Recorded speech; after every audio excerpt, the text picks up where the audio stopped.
Is the screen visible?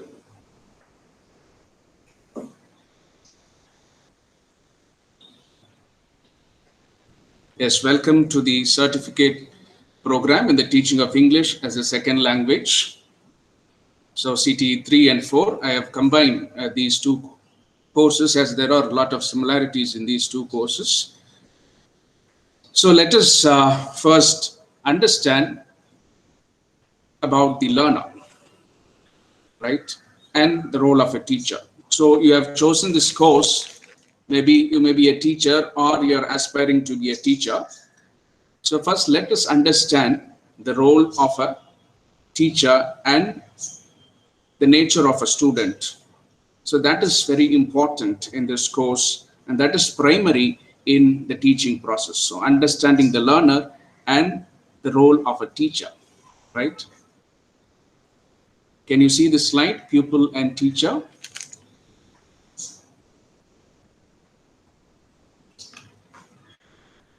The learner at the primary school level. So we will see in these lines, introduction, spotlight on the learner at the primary school level, personality and social development of the learner, cognitive and language development at the primary school level, and your role as a primary school teacher. So in between, we will also discuss about listening, speaking, reading, and writing, the LSRW skills. Is the PPT visible for you? Is the PPT visible?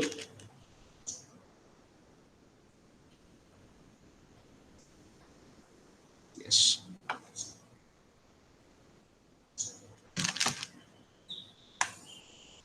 So how does a child learn? First, let us understand how does a child learn. Can anybody answer in the chat box? You can put your comments. Just a simple question anybody can answer. How does a child learn?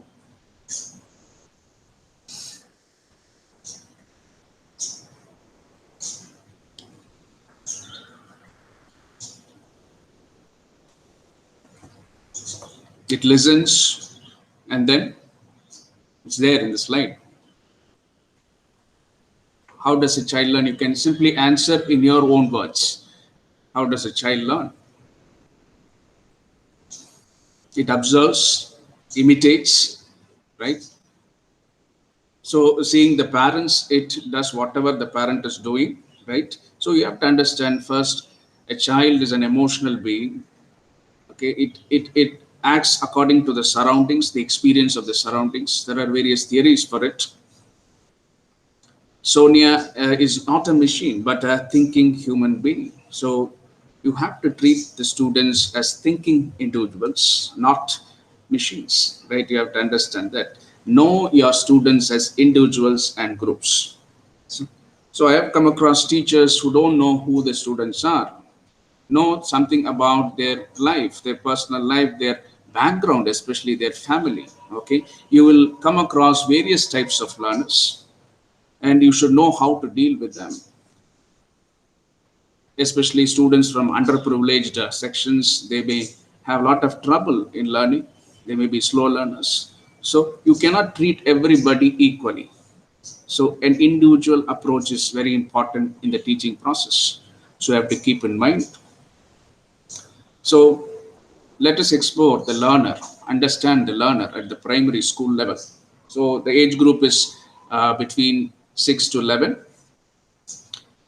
Variations are there within a class. There are various reasons for that. Exposure at home, the literacy level, okay, how much their parents are educated, learning tradition in the family, whether parents are literate or illiterate. All these things play an important role in assessing, okay, the nature of the class, the nature of the students, the individual differences among students. Students at various stages of development. Some may have less cognitive abilities. So you have to understand all these things before understanding the students, dealing with slow learners, dealing with fast learners.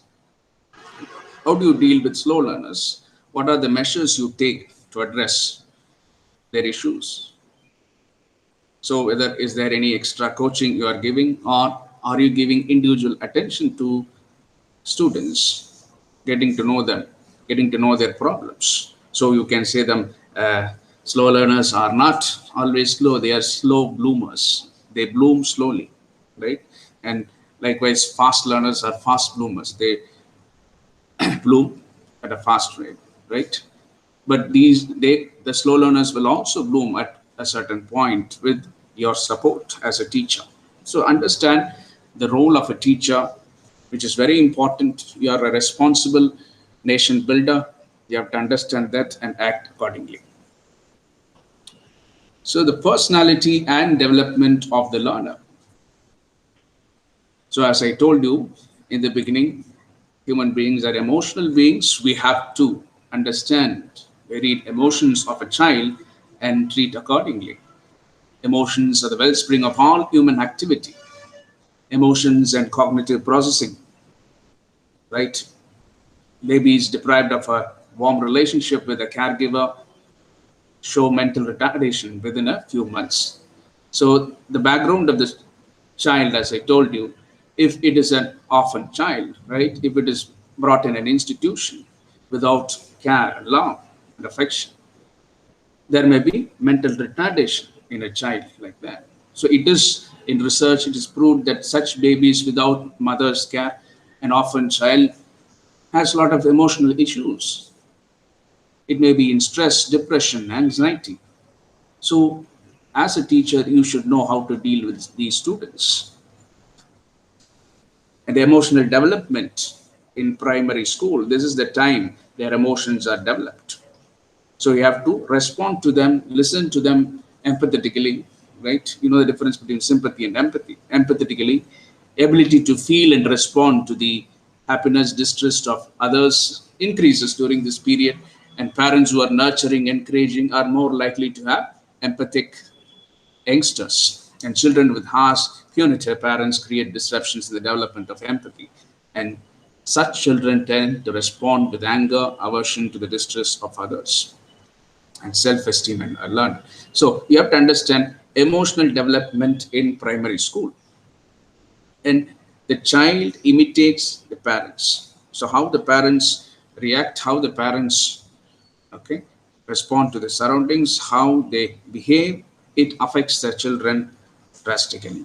That is why a parent who is loving, nurturing, encouraging, motivating the child, he will have a lot of self-esteem, high self-esteem, and he will prove good in a life, in his or her life, because that affects the psychology of the children positively, right? And if a child, if a parent is always harsh and punishing and whatever the child does, the parent is always punishing him or her, the child develops a kind of anger and aversion, and that creates low self-esteem in a child. You have to understand the psychology of children in order to be a good teacher, right? How it affects the self-esteem of the learner.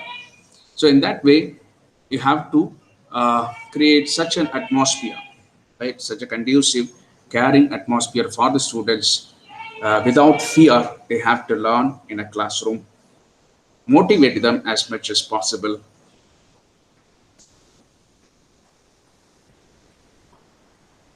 So questions to ponder. So you can go through and comment in the chat box. These are some of the important questions. So in this course, you have a lot of questions to ponder. So I want you to analyze that, think about it, reflect on it. That will be useful for you.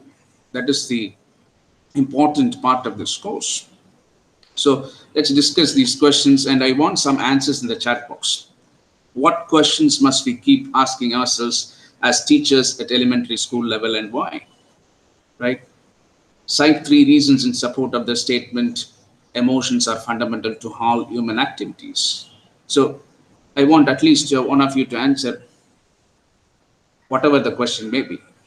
How can a child like you give such a stupid answer? This is a statement of a teacher. Kamlesh, I could have expected such an answer from Neeru Kumar, not from you, said the teacher. Describe the possible effect of this remark on the self-esteem of Kamlesh. Neeru. What is attribution retraining? Explain with examples how it can be done. Think back to your childhood. Can you remember any adult who added to your self esteem or damaged your self esteem? Does this have any long term impact? I expect a few answers in the chat box.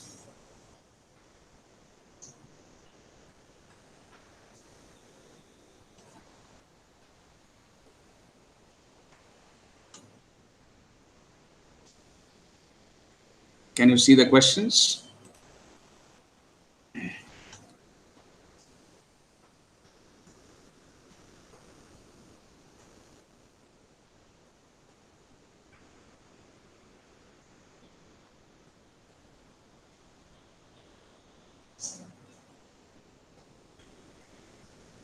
So at least you can say something about your childhood and you remember a teacher who added to your self esteem.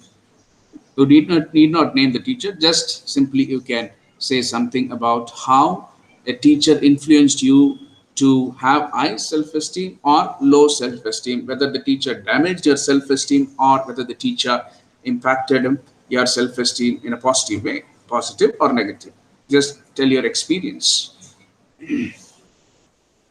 So attribution retraining is, for example, a student who has low self-esteem, who is from a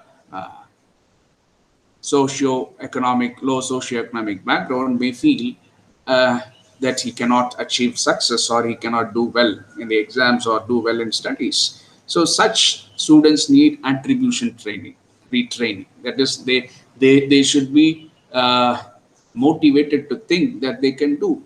See, most of them can do. All of them can do, right? All of us can do well in life, do well in our studies, but sometimes we think low of ourselves. That is low self-esteem. Sometimes we think that we cannot achieve success, like the person from a rich family or a good socio-economic background, right? Students think like that. Students from a different caste, for a low caste, they think that they cannot achieve much, like the students who are from a high caste, or students who are from Tamil medium background may think that they cannot compete with a student from an English medium, matriculation, CBSE or ICSE student, right? Such issues we have to retrain such students and give them the needed motivation, motivate them, and uh, help them to achieve great things in life. That is very important as the role of a teacher. So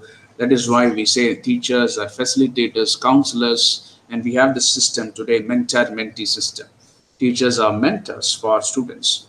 So especially at this young age, it is very important that the role of a teacher is crucial in determining the character of the student and how much he or she achieves in life, right?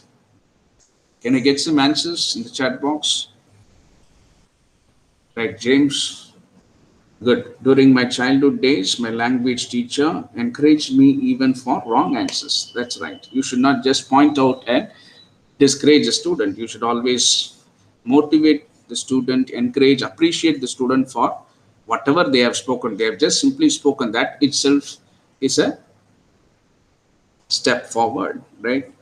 Most of us are shy in coming forward to speak.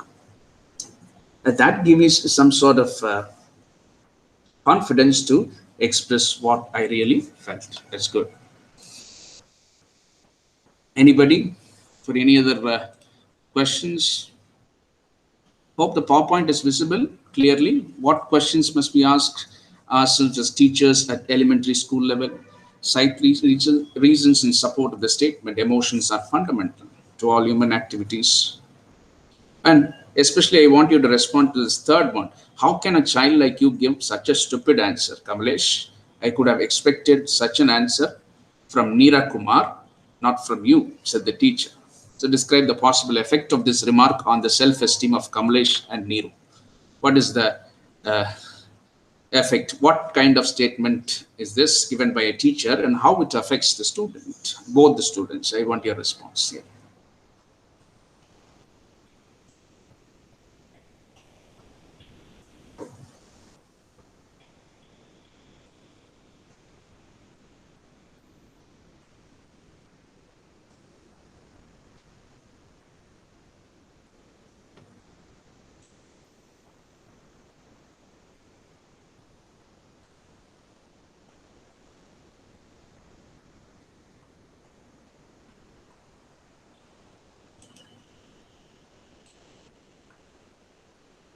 confuses child as to which answer is stupid. And this kind of comment will definitely demotivate the child. That's good. James and Lakshmi, that's good.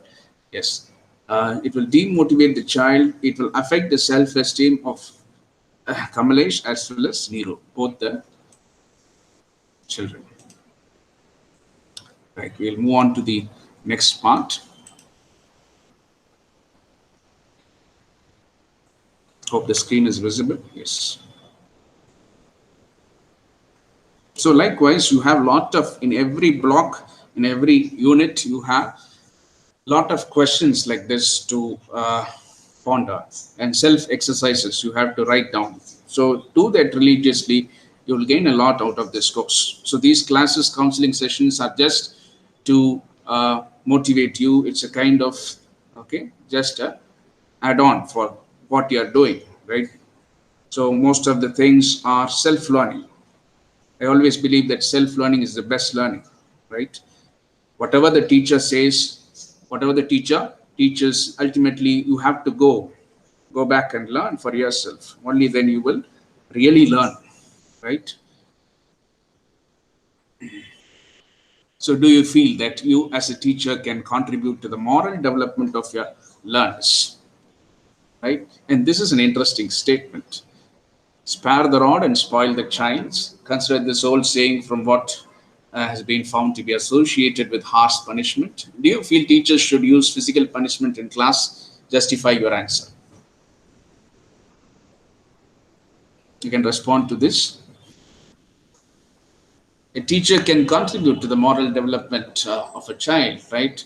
If a child is bullying the other child, if a child attacks another child, right?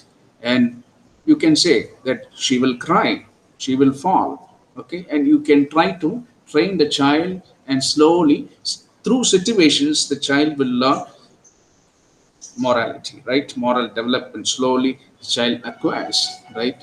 And the influence of parents are also there. What they teach, how they respond to various situations contribute to the moral development of a child. Spare the rod and spoil the child's. Maybe we would have heard in news that a child or a boy or a girl committing suicide because the teacher has caned her, scolded her or him, right? We would have heard in news students committing suicide because of the punishment given by teachers. It happened in Kolkata, it happened in Chennai, and many cities, right? And nowadays, teachers are very careful about handling the students. So, what do you think of spare the rod or spoil the child? Is the old dictum whether is that right? Do you feel teachers should use physical punishment in class? Justify your answer.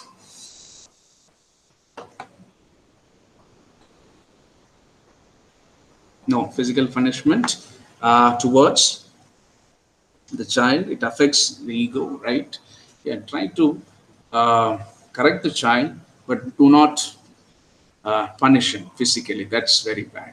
So that's whatever researchers and educationists have discussed, they have argued for and against, but most of them have concluded that caning, physical punishment is not the way to deal with students. It is with affection, kindness, okay, how you motivate the students, how you raise their self-esteem, that matters. That plays a role, right? Correct them, be stern, but do not physically punish them. Do not scold them badly.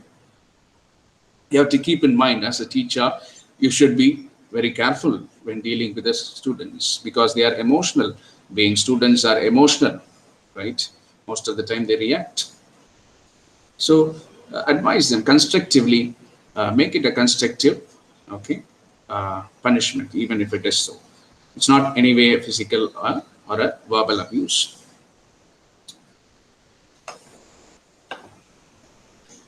So I'll just share a video with you.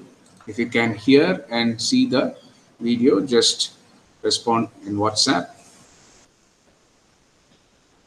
A 5-minute video on how children learn. Right.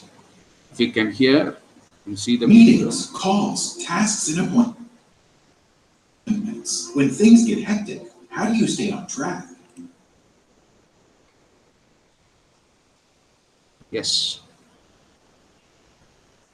Audio kekudappa? Fine. You can watch this for a few minutes.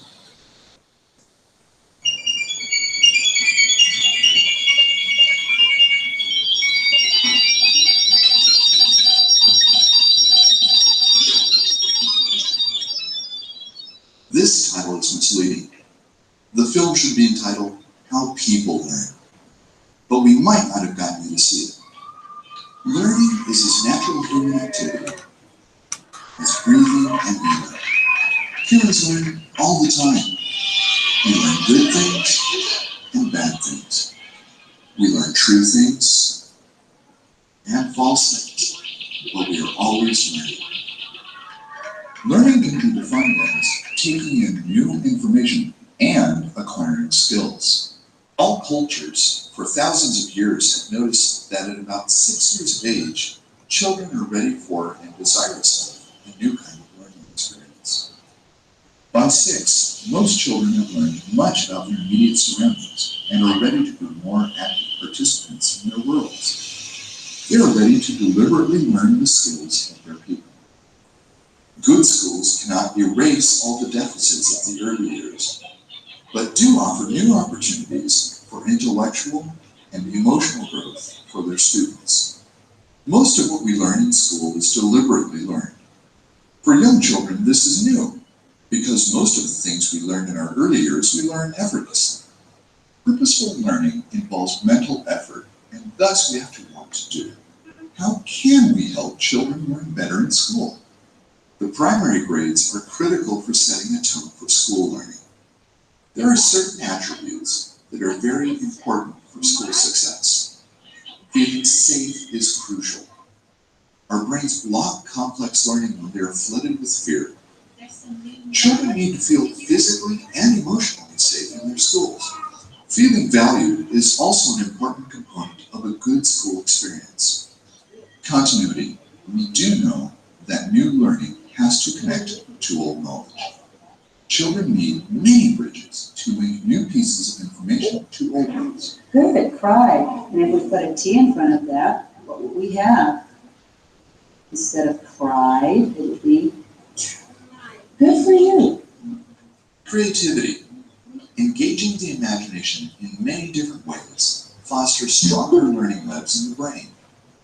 The more ways we can use understandings, the more available they are to us. Responsibility. When children have some control over their classroom lives and can participate in planning their work schedules and goals, learning can become more self-motivating. Joy. Intentional learning, whether it is learning to play hopscotch or to decode a sentence, requires work and focus. But it has to be a reward too. We don't keep up with hobbies that seem more bother than they are worth.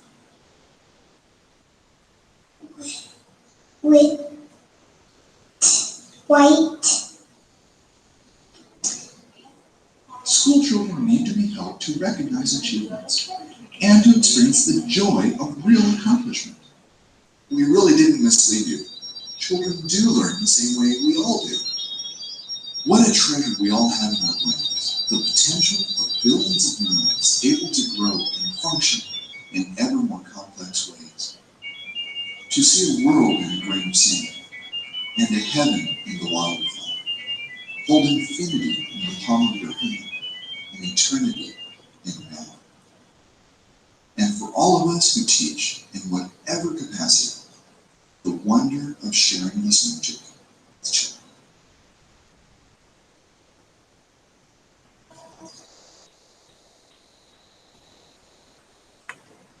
Yes.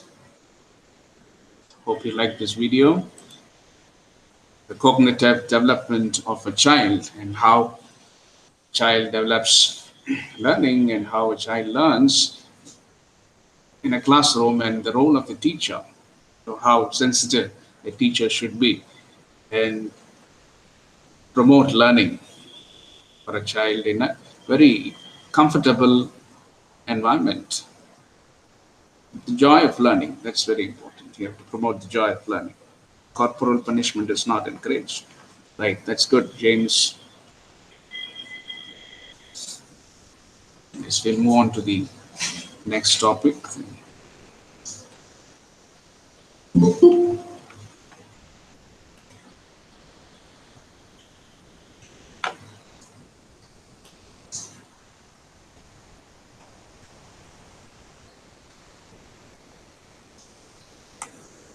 Is the underprivileged children.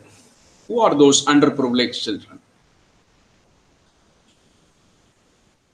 Right, in India, we have so many underprivileged children, socially, economically, location wise, right? So we have this division between rich and poor, right? The great divide. Socially, and the major problem in India is caste problem, right? Because of their caste, socially, they are discriminated, right? And location wise, students who are in remote areas, right? Especially students who are from tribal areas, students who are studying in from villages. So they have to travel a lot, right?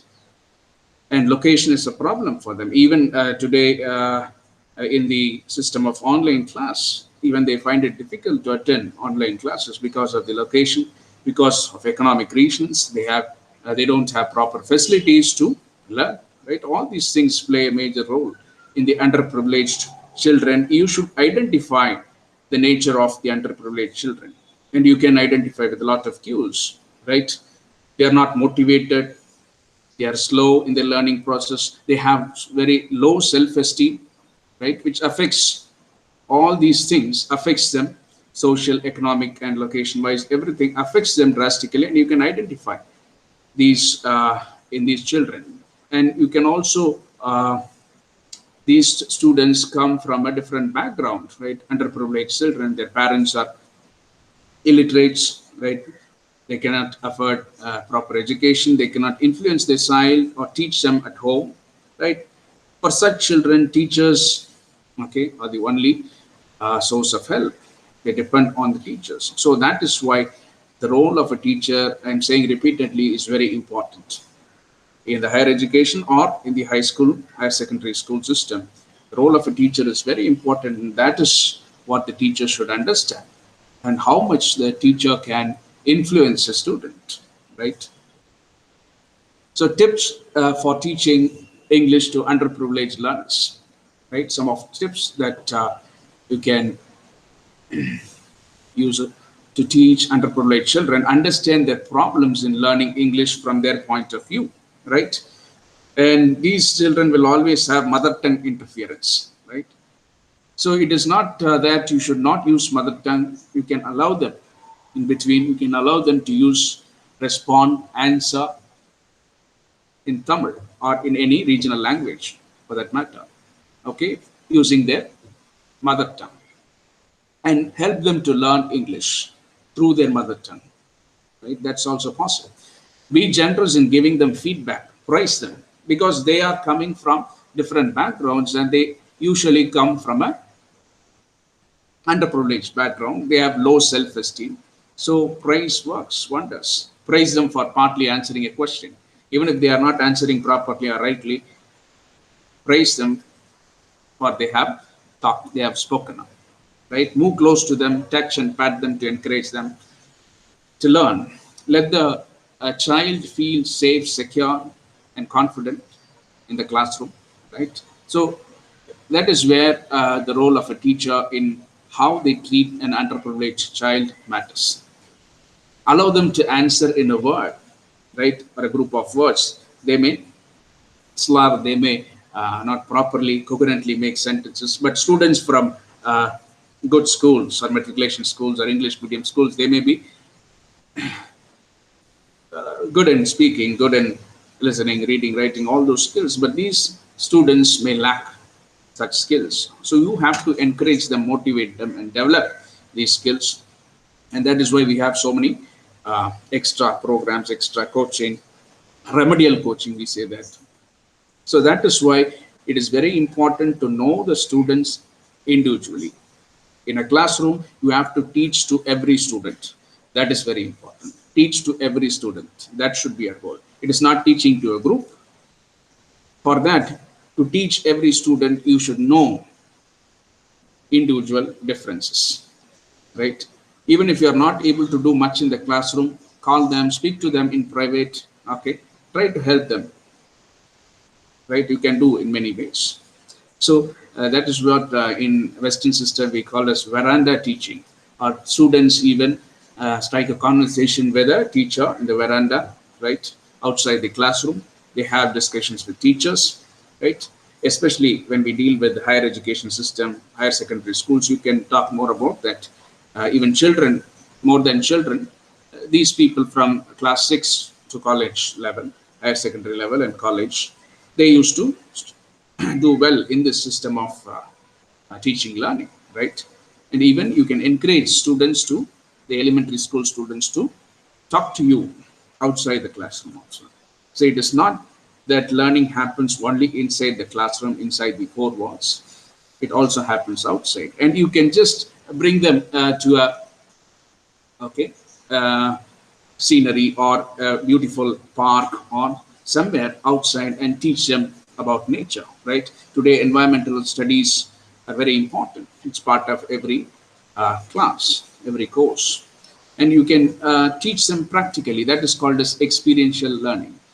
Go them, spot a tree and try to tell about the tree and the benefits of a tree and why you should not cut a tree. You can go outside and experience, make the students experience the outside world, experience nature, so that they realize the importance of nature and they try to conserve, right? So that is why we have all these strategies of learning, teaching, right? Experiential learning. We talk about that very much today. So teacher should take some efforts in order to promote, okay, different types of learning in order to make it effective. Allow them to answer in their first language, as I told you, in Hindi or whatever their mother tongue may be. They fail to answer in English, right? And slowly motivate them to speak in English. First, they may respond in their mother tongue. It is natural.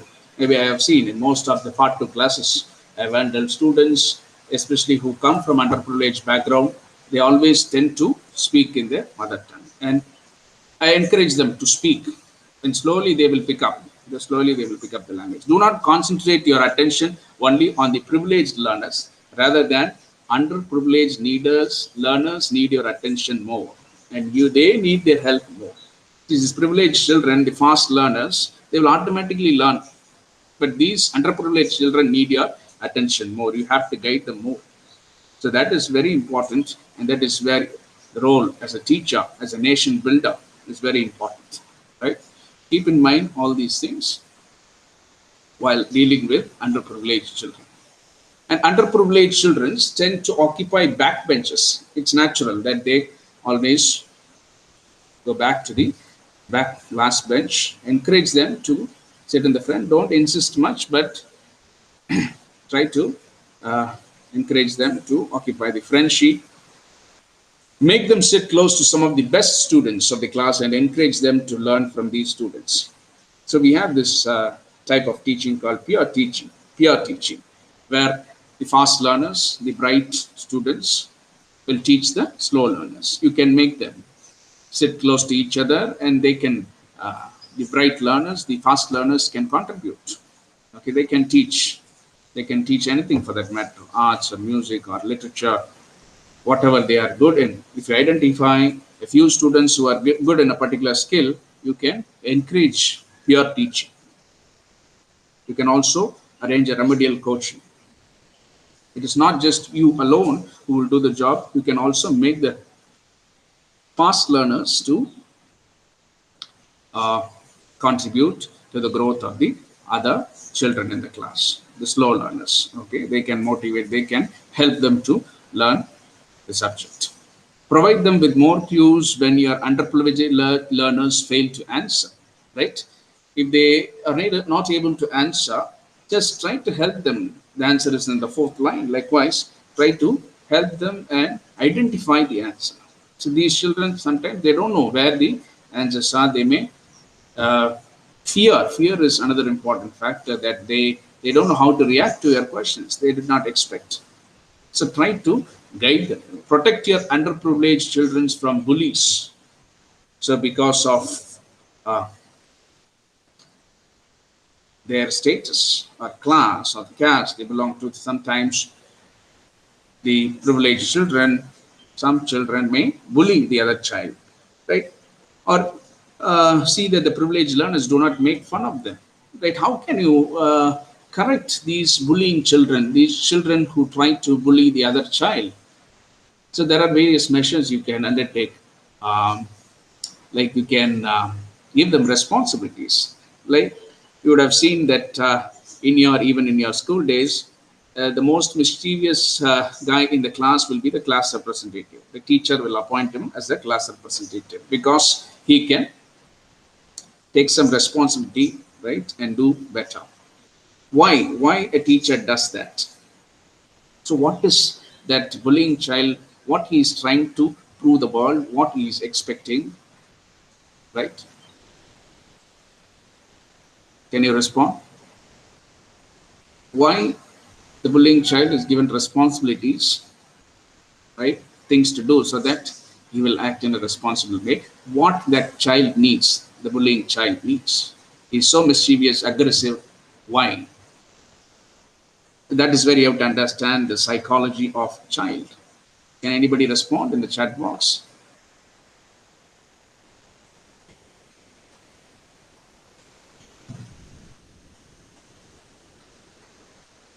Why a child reacts like that? Why a child needs such a kind of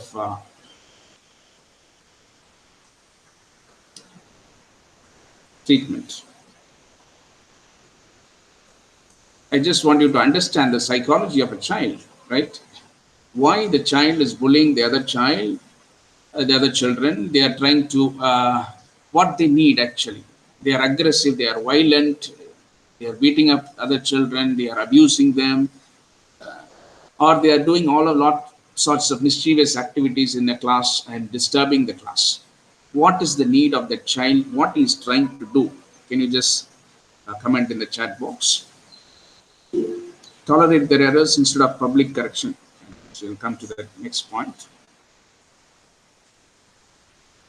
James, they need attention. Very good. That is what I'm expecting. They need attention. Even if you have seen a child, okay, if the father or the mother did not bother the child, they will simply throw something, okay, to get the attention of the parents. They will throw something at you, the parent, or they will try to get your attention, right? Even your puppy, a dog does that, right?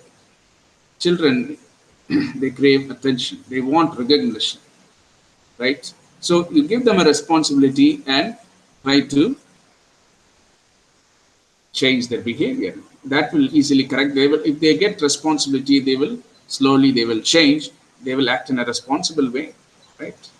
So that is why their need for attention is satisfied.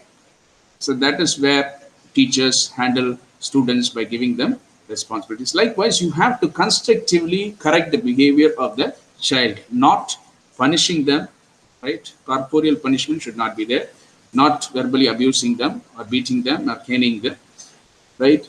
Do it in a constructive way. That is why you have to understand the psychology of a child.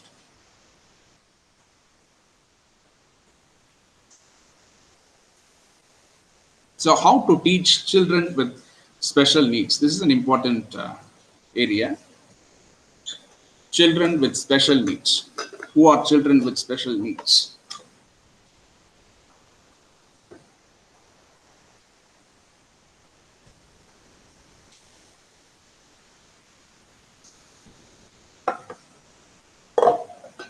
Students who are visually impaired, right? Students who are mentally retarded, students who are hearing impaired, right? So how you can help the children, students with special needs, visually impaired students? So practice in listening comprehension in order to reduce the reading load. Use auditory aids. use of more tactile and three-dimensional aids, no differential treatment after children have acquired mobility training, right? Using proper contrast and large print for low vision children and braille for the blind, minimizing sound when teaching, reading aloud while writing on the blackboard. Ask a classmate to work together with the child, realizing his or her strengths and underscoring the lack of vision, giving clear and specific direction, verbal cues, giving instructions and teaching. So, what do you understand from these tips? How do you deal with visually impaired child? A teacher should be prepared for that, right? Uh, we learn through our senses. Now the student is visually impaired, so you have to give lot of listening comprehension, practice in listening comprehension in order to reduce the reading load. He cannot read much, so give them lot of listening comprehension, right? You talk to them, you speak about the topic, lecture. Okay, it is not always writing in the board. You have to uh, you have to do listening. The student has to do listening more, so you have to do a lot of talking in order to help the student. And you can even record your lecture and give it to him so that it may be of use to him. So as much as possible, try to help him through his other senses, especially through his ears. If he's a visually impaired child, okay, make him do the listening practice. Use auditory aids, right? You can play a audio, right? You can have recorded messages, recorded information. Use of more tactile three-dimensional aids. No differential treatment, okay? Treat them equally. And you can also ask another student to help him, right, in the learning process. Use proper contrast, large print, okay? He may need some large print. For low vision children, especially, they may need large print. They cannot read in the normal font. So they should, font size should be at least 18 or 20 instead of 11 and 12. So braille and other things necessary for children can be used. These visually impaired children read aloud while writing on the blackboard. So we used to have this chalk and talk method usually in India. And so while you are writing on the board, don't always face the board and speak to the board. You just read aloud while writing on the board so that these children, especially the visually impaired children, can gain out of it, can perform and effectively listen to your class. So that is how you can, some of the tips that you can help the visually impaired children. So you have to be prepared when you have such a student in a class. So how to deal with hearing and speech impairment? He can only see, right? Such a child can only see. His visual is so strong. Visual capacity is so strong. So when is hearing impaired, so his visual is so strong, make him sit in the front bench. Seat the child in the front row. Work on improving a listening skill. Talk clearly, slowly, loudly enough for the child to understand. Face the child as much as possible because he can much understand only through visual cues. Do not speak with your face towards the blackboard. Face the child. When you talk to the child, see that there is sufficient light on you. Make extensive use of teaching learning aids such as charts, objects like teaching, videos. You can use YouTube videos. You can use charts. You can draw flashcards.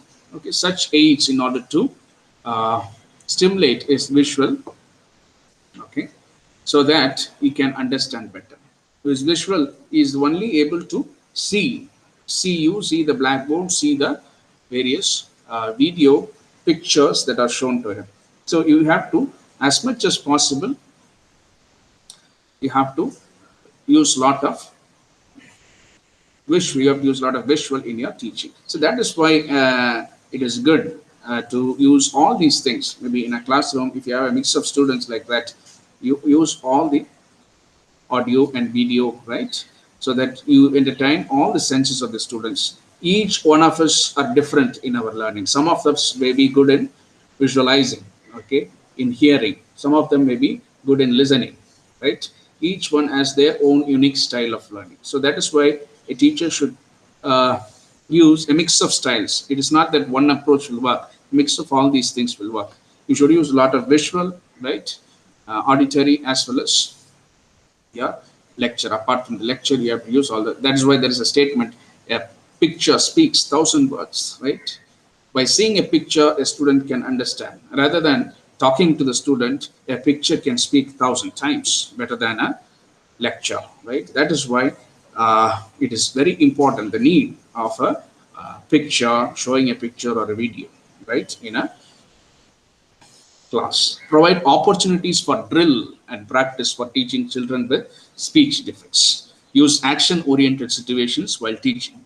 Avoid moving in the class while speaking. Use a lot of visuals individually or in groups to supplement general teaching inputs. So you can also even uh, ask the other students to make a role play, right? They can dramatize what you're learning. Literature class, they can dramatize, and even anything for that matter, anything can be dramatized. Any subject, most of the subjects, even in social sciences, right, you can dramatize and do a role play and encourage the other students also to participate, and that will help all the students as well as the hearing and speech impaired students, right?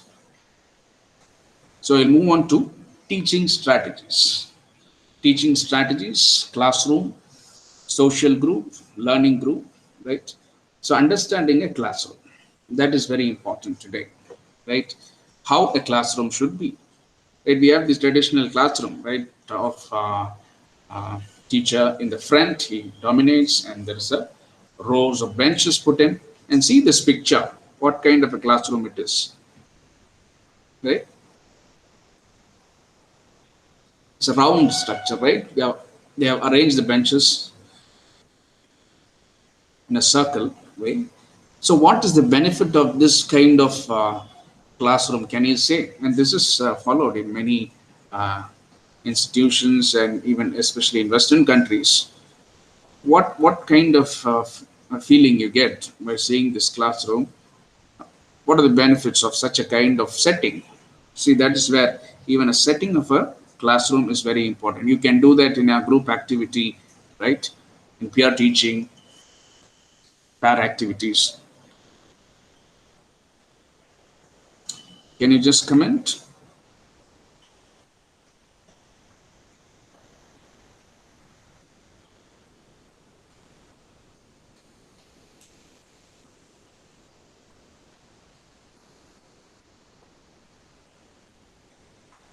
What is the role?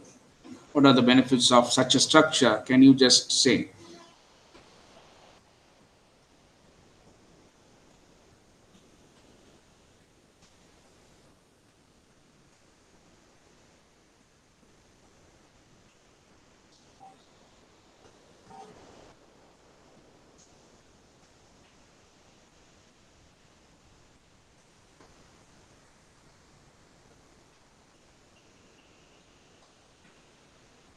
What do you feel while looking at the picture? The teacher is at the center. Usually, in a traditional classroom, the teacher will be in the front, right? But now the teacher is in the center. All students are surrounding. So, what is the benefit of such a classroom?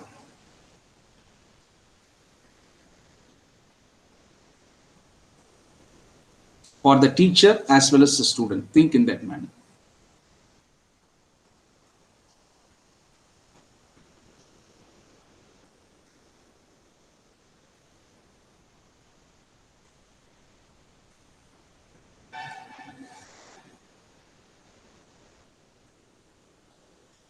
Face-to-face interaction can happen, right?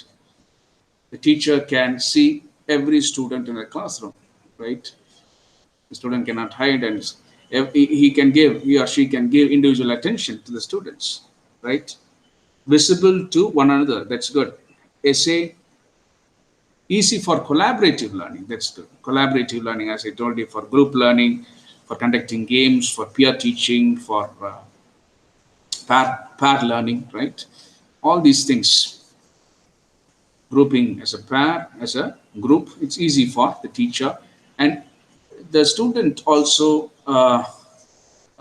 he is not maybe treated at par with the teacher. A teacher is a kind of a facilitator there.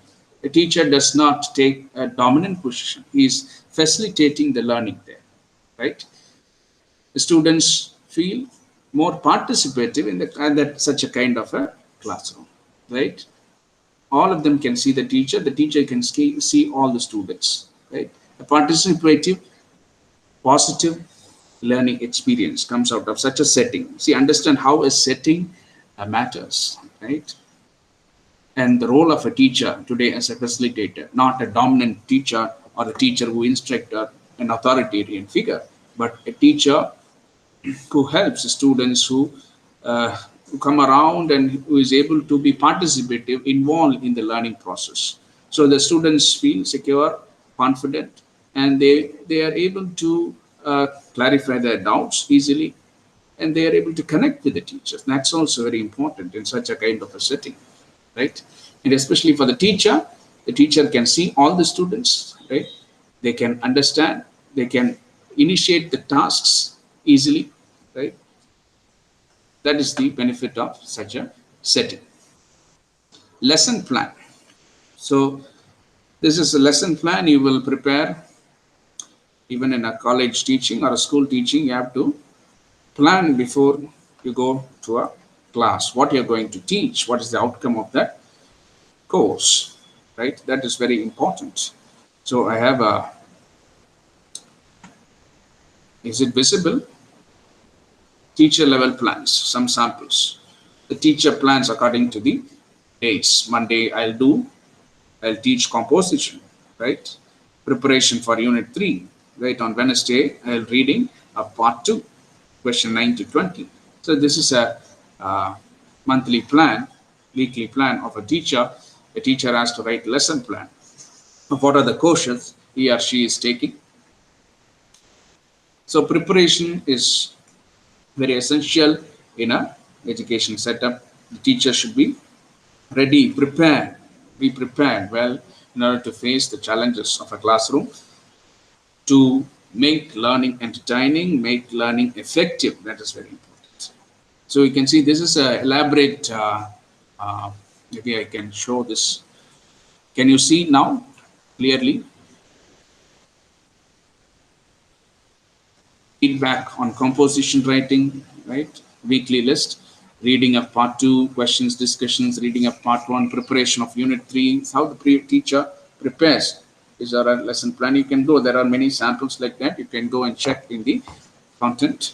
Review of a story, questions for wider discussion. So all the things that you're going to do, what you're going to do, right? You have to keep the students engaged in 1 hour. What you're going to do, whether you're going to entirely teach the whole hour or whether you're going to conduct some games or initiate a discussion, right? You should be able to do all these things to entertain the students, to keep their attention, right? Keep their attention all through the session, right? So plan accordingly. Maybe 15 minutes you lecture them, you teach them, and at 10 minutes you have some group activity, and then you have a discussion, right? You can just divide that accordingly, according to the lesson plan. You go initiate your teaching process. So a teaching activity and intended pupil activity, So today we have this system, especially we call it as Bloom's taxonomy, right? We have the various levels from K1 to K6, knowledge level, understanding, creativity, right? Analyzing.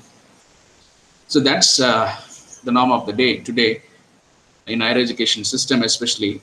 We are following the Bloom's taxonomy. You can go and read about it much. Maybe if you're interested, that's very important. Today, the whole education system is based on Bloom's taxonomic levels of learning. And in Western system, they have already introduced this Bloom's taxonomy. We are quite in the beginning stage.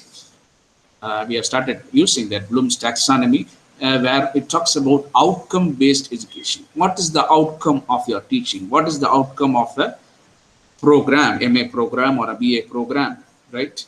What is the outcome of a particular course in that program? So we used to prepare, right? We used to prepare for every course So I'm offering a course called Eco Literature, Nature and Environment, Literature and Environment.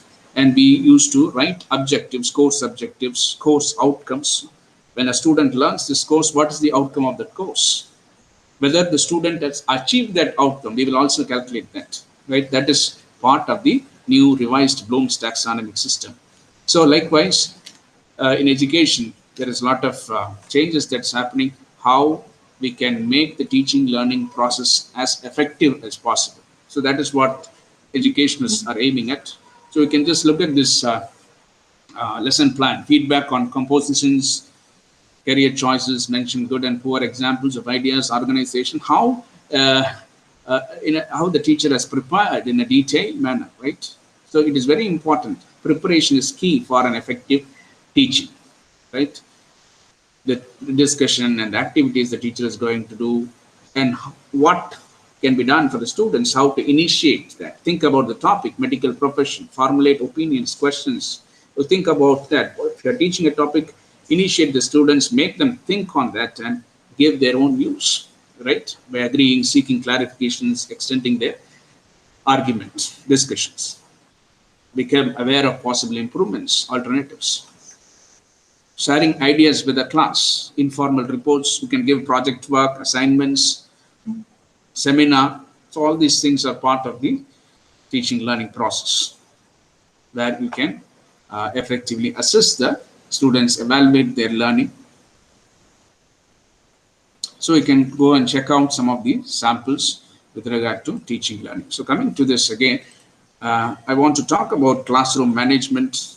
So group and pair work, classroom management and lesson plan, everything a teacher initiates, right? A teacher performs effectively, right? Whether it is effective, whether it is bringing out the desired result, a teacher should reflect. That is very important. So we used to get every year we used to get feedback from students, and based on various parameters from our punctuality to our subject knowledge level and how we use ICT, everything is judged and the students give a particular percentage. Based on students' feedback, we used to get feedback every year in college. And we used to reflect on that, where we stand. So teacher may get 80% or 90% or even 50%, the lowest, they have the scale. And you should reflect where we have gone wrong, right? How we have not influenced the students, how much, where do you lag back behind. You should reflect the outcome of the learning process and outcome of your teaching. Whether what you are saying, what you are teaching has reached the children and how they are judging you matters. It's very important, right? So teachers should reflect every time they finish a class and or the assessment test. They should reflect on the results of the students. They should reflect on their teaching practices and how effective it is. You can get feedback from students. Sometimes I used to take written feedback from students. In higher secondary level, in college level, you can take written feedback. And even the systematic procedure followed in institutions, they also give you a lot of things to reflect on based on various parameters, from your punctuality to your subject knowledge and to the way you use ICT. Everything is judged, and you can see where, in which area you lag behind, and try to work on it. Right? Teachers are they don't know everything, and then right today you have to understand we are also learners. Teachers are also learners, or you can say that teachers are lifelong learners. They have to learn every day, right? That is why I think you are all lifelong learners. That's why you have joined an open educational system like Ignou, right? You want to learn. Even if you have done your degree, you want to do a certificate course or a diploma course. So that thirst for knowledge should always be there in a teacher, and the teacher should continue to learn. And just share this video with you. If you can see the screen, hear it clearly, just respond to me in the WhatsApp group.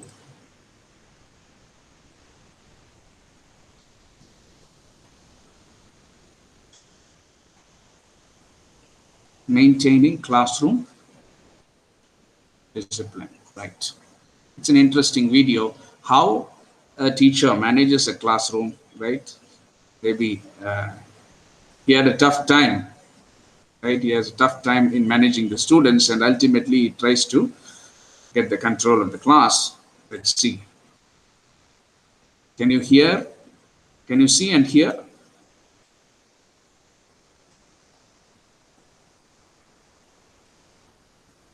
It's just a 15 minutes video. Just listen to it. It will give a lot of clues for you, for teachers, especially to understand the classroom.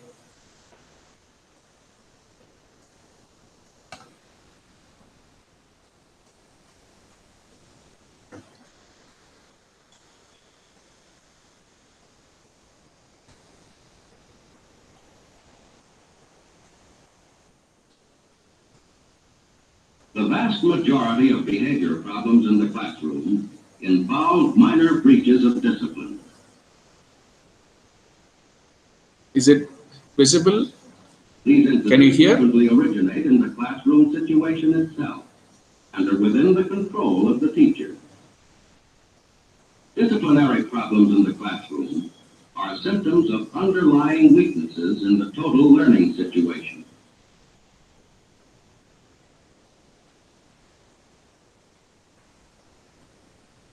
Mr. Grimes, mathematics teacher, is displeased with the progress of his 9th grade class in mathematics. You see what low grade you made on your weekly mathematics test? More than half of you failed. Most of those who passed just got by. Nobody got 100%.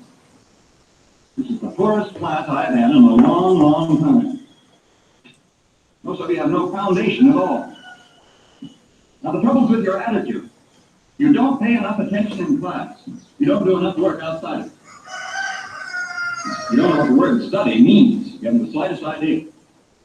Don't you realize that mathematics is an important subject? I tell you right now that unless you get over your lazy habits and come up to the standards I set for this class, many of you will have the pleasure of repeating this course next semester. What is it?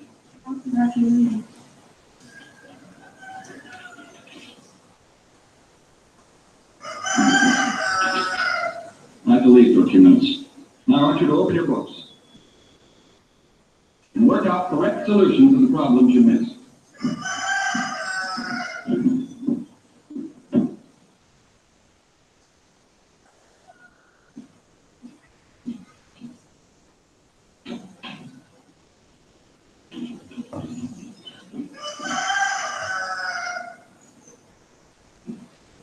I can't make any sense out of this.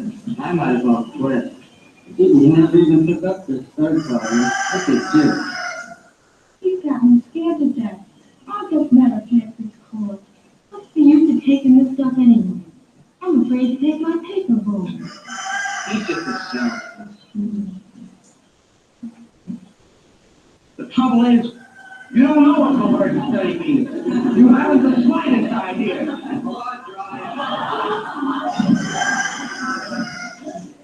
This. What kind of behavior do you call this? Wait a minute, you stay where you are. This is the kind of behavior I might have expected. All I do is leave the room for a few minutes, and what do I find? Confusion, disorder. And you, what are you doing?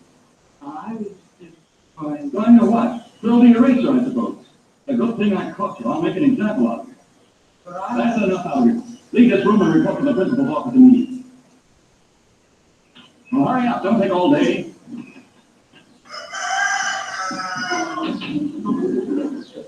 Who did that?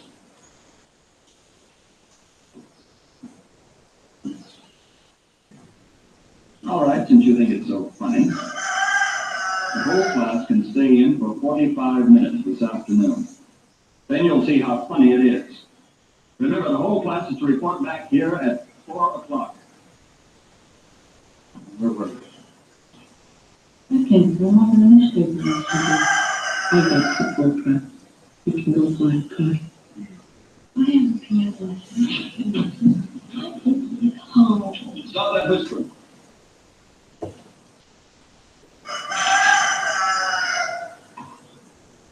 Mr. Grimes Grimes did not have a happy time of it that week.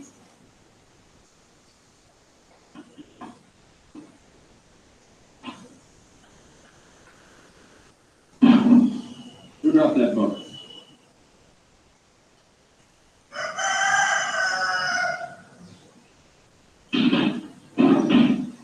All right, I'll wait till you're quiet.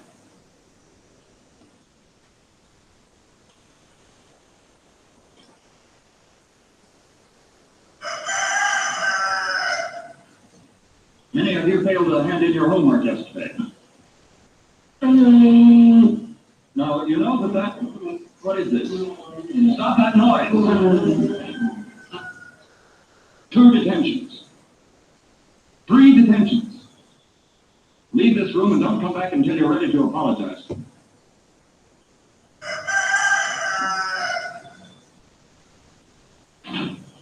Well, this is going to get us nowhere.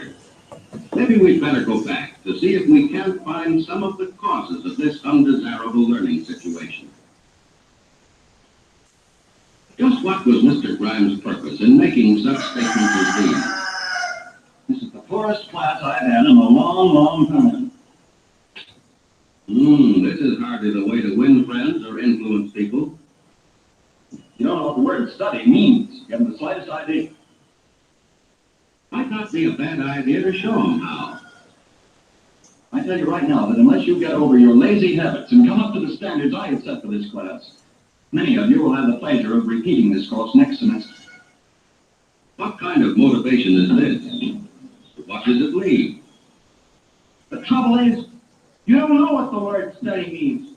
You haven't the slightest idea. This reaction is the answer. It was the result of Mr. Grimes' provocative remarks. Now take this. The good thing I caught you. I'll make an example of you. Oh, come now, Mr. Grimes. By taking it out on the boy, aren't you covering up a symptom of your own deficiency?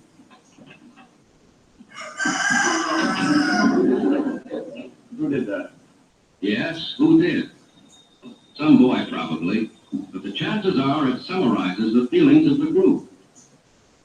There is an unwritten code covering such situations. Why try to buck it? All right, since you think it's so funny, the whole class can stay in for 45 minutes this afternoon. Mass punishment is a dangerous weapon and doesn't work too well. 2 detentions. 3 detentions. Leave this room and don't come back until you're ready to apologize to me. It's a long way to the end of the term. When will this end? Thus, what should have developed into a sequence of pleasant and valuable learning experiences had deteriorated into a series of disagreeable and injurious personal tensions. This is all wrong. Need any of these incidents have occurred at all? Suppose Mr. Grimes had tried another approach. Most of you are disappointed in the low grades you made on this test. So am I. Nearly all of you had trouble with that last problem on ratio. Perhaps I didn't do a good job explaining ratio. Now, ratio is commonly used in everyday life. Mother uses it in the kitchen when she takes a recipe for a big cake, uses proportional amounts of ingredients to make a little cake, vice versa. I don't know anything about baking, but let's suppose the recipe called for 8 cups of flour and 4 eggs. I want to make the cake half that size. How much would I use? You need 4 cups of flour and 2 eggs. That's right. You boys use it in the shop when you read a blueprint. As you know, a blueprint's merely a scale drawing of something that's usually larger. Suppose I had a blueprint of a bridge that's going to be 100 feet wide. But on this drawing, the bridge is only 10 inches wide. Now, how many feet would each inch represent? 10 feet. That's right. Now, that's using ratio. Well, let's see where we made our mistakes. The problem was this. What is the ratio between 4.5 yards and 1.5 feet? Now, you were terribly 4.5 and 1.5. Said the answer was 3. That's where you fell into a trap. What you forgot was that before you can divide, you have to reduce all units of measurement to the same unit. Now, what's the unit here? Feet? That's right. By golly, I sure fell for that one. First of all, let's change 4.5 yards into feet.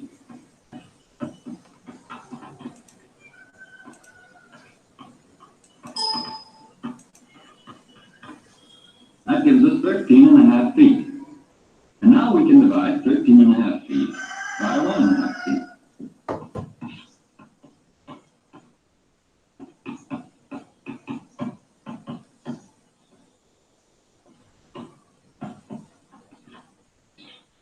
The right answer is 9. Well, I see where I made my mistake. Now you look over your papers very carefully and see where you made your mistakes. I'll come down the aisles, and if there are any questions, don't hesitate to ask. Yes? No, exactly. All right, thank you. I have to leave for a few moments. On page 15 of your books, the first 3 problems are exactly like number 1 on the test. Try to do as many as you can until I get back.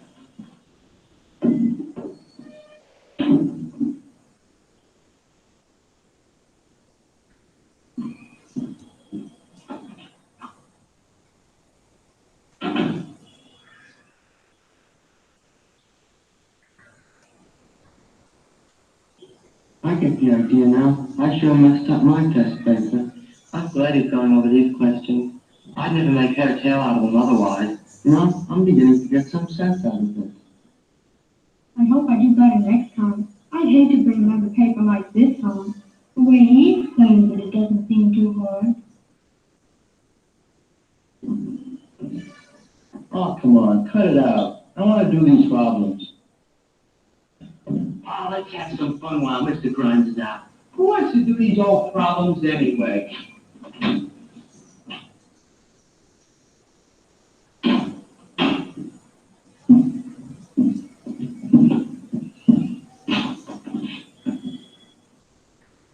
You know where that border is along.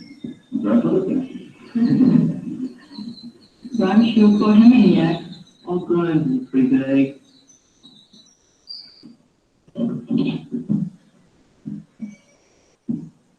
That's more like it. Now you're getting it. Let's see if you can do the next. Classroom control and learning efficiency are products of good teaching. Learning must be made meaningful. Interest in work for which learners see a purpose provides its own discipline. But in spite of interest and meaning, it must be remembered that some incidents will occur. Skill in handling such occurrences prevent their growth into problems. Well, that's a pretty good catch. For a moment, I thought you'd miss. I'm sorry, but I owed him the apple. Well, I guess the fellows expected to pay his debts. I suggest, though, in the future you do your baseball practicing outside of class.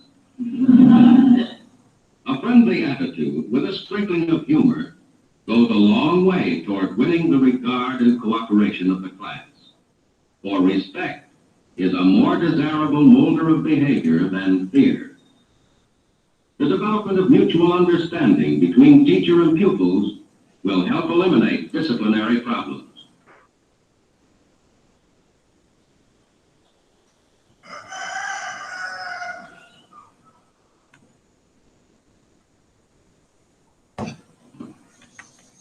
Right. Hope you enjoyed this video.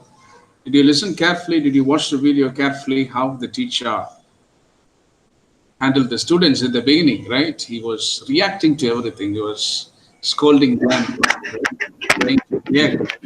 In many ways, that did not work, right?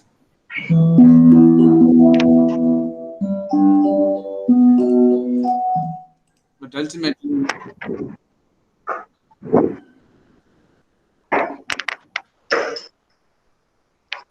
Mr. Pondian, mute your audio. Kindly mute your audio. So finally, a friendly approach, right? a friendly approach by the professor has solved the chaos in the classroom, right? He got the control of the classroom finally. And he makes fun out of mischievous situations, and they finally became serious about the activities they are doing. And he's also trying to add in situations from everyday life. Did you observe that? And when they are trying to do, maybe even in that calm classroom environment, sometimes they're trying to do a mischievous activity, but he's making a fun out of that situation. Maybe you can go and teach the class, or that's a good catch. And he's changing or becoming more friendly and connecting with the group, right? That is very important. Previously, he did not connect with the group, he was just yelling, and that group punishment also did not work, right? And finally, that friendly approach to classroom management is very important. And the timely reaction, right? How you react at that time when a student tries to distract the class. That's very important, how you handle that. So I hope you are got a lot of tips from this video, right?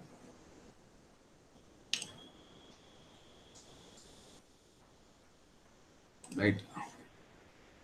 If you have any questions, I can answer. You can put in the chat box, and we will move on to CT4 and in the next session from 2 to 3. Okay, there's a change in timing. Kindly note between 2 to 3 p.m. 2 and 3 p.m. we will have a 1 hour session. Starts at 2 p.m. Okay, 2 to 3 p.m. So if you have any questions, you can put in the chat box. If you have any doubts, clarifications.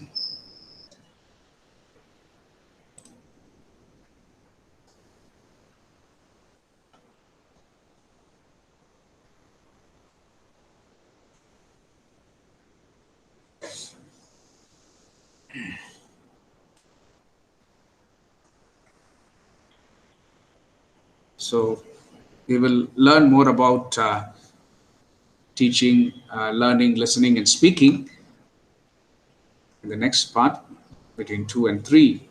And it will go on till 3:30 maximum. That's it. So, Sundara Pandian, have you joined now? Right. Okay. Maybe I'll share the recording with you. Maybe we can listen to the recording. I'm recording it, right? So our session is between 10:30, 12. So I'll share the recording with you. You can WhatsApp me later on after the session is over. By evening, I'll share the recording with you. Even if you have any doubts, you can contact me. I think you are there in the WhatsApp group.